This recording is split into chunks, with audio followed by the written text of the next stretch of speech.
Bizde жұмыс істеген уақытта көп проектілермен істеуіңіз мүмкін. Соның үшін проектілердің папкасын дұрыс жаратуды қандай болуың керекенін көрсетіп шығамын. Дәстек өздерімізге отдельно папка жаратып аламыз. Осы жерде проектілеріміз тұрады. Мысалы, мен жаратып қойыппын My Project деген.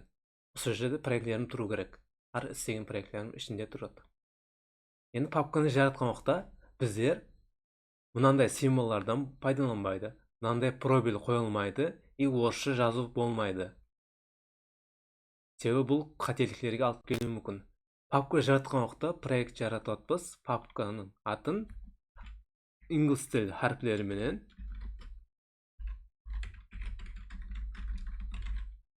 жазып шығамыз.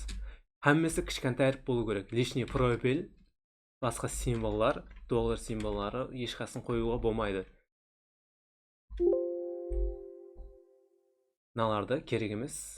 Қате проектлерімді өшіріп тастайын. Project.